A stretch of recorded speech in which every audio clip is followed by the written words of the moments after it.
In all seriousness, I am sickened by the alleged actions of Keith Eich. The financial impact of his theft of a candidate's flyers is negligible, but he has robbed our community of its sense of fairness.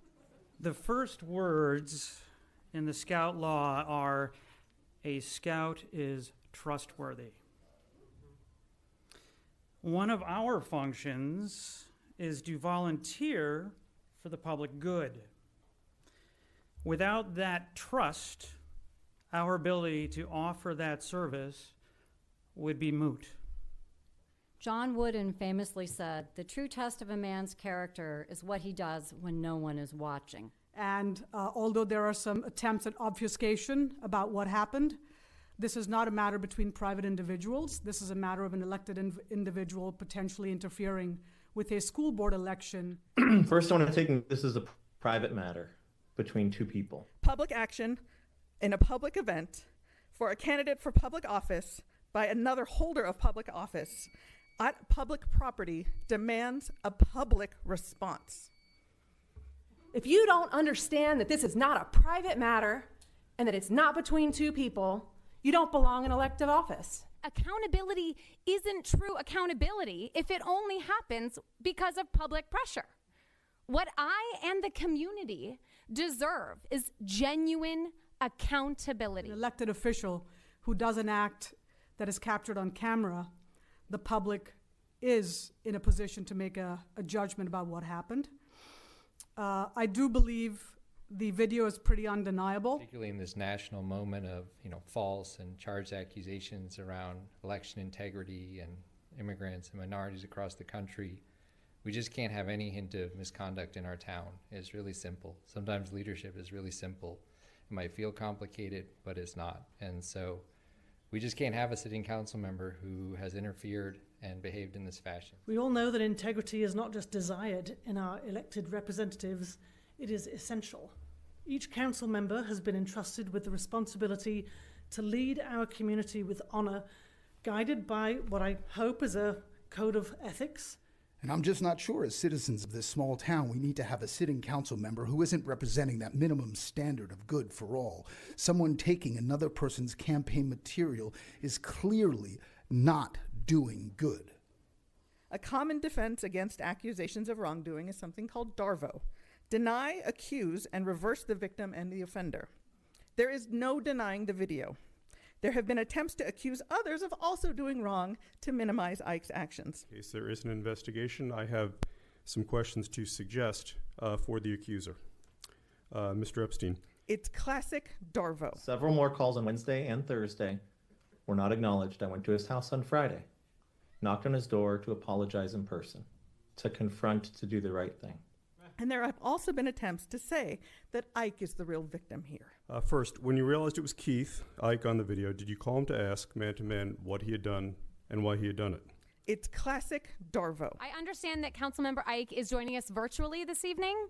And while I can't speak to his specific reasons, I know that when I parent my children, I encourage them to confront difficult situations directly, even when it is uncomfortable. This is not the first time that Mr. Eich has crossed boundaries as an elected official. You'll recall his threat of repercussions and ramifications against me should my church decide to fly a pride flag. You may also recall the council's silence as a response. But I have to ask you, why has the council been quiet? It's been over a week. Whether it can be an agenda item or not, something can and should be said. Until a little while ago, nothing was said by Mr. Eich. But guess what? He emailed a reporter. We were on the local news. This is not what I want to see of our city. This is an embarrassment. And what did he say? He didn't say, I'm sorry. He didn't say, I'm taking accountability. He said he made a mistake. I'll give him that. But he's dead wrong saying that this is a private matter between two people. Plainly stated, that Councilmember Eich has breached his trust with our community, and his duplicitous behavior disqualifies him from holding public office.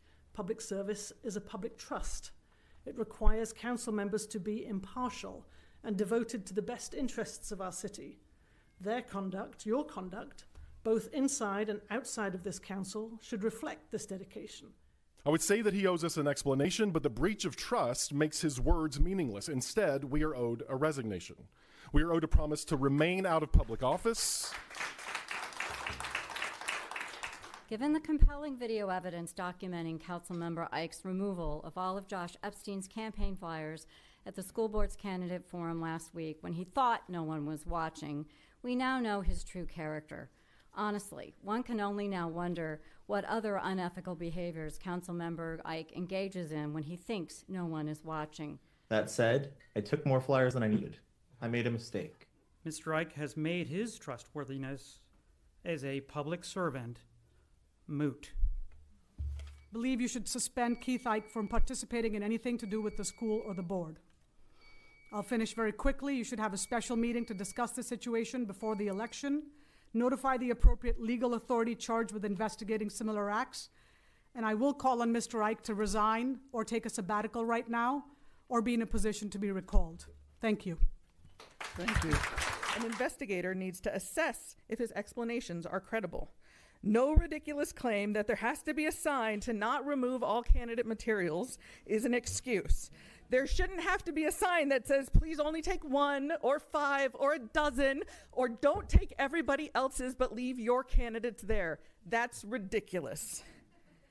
Eich is not a child, but a child would know better. What happened here was not good, and there should be a consequence for that. At the minimum, I respectfully ask Keith Eich to resign as city council and reflect on his actions while we leave room for another council person whose personal code and compass points in one clear direction, the greater good. The integrity of our local government is at stake, and this issue deserves to be a priority. The actions you take or choose not to take will leave a lasting impact on the city and our trust in its leadership. Thank you. Let us be clear. We want leaders who exemplify integrity and uphold the values that define our community. I urge each council member to reflect on this critical moment. Let us foster an environment where accountability, integrity, and ethical leadership are not just ideals, but a reality we can all be proud of. Our eyes are open. If this was a test as to whether anybody was paying attention, thank God we passed.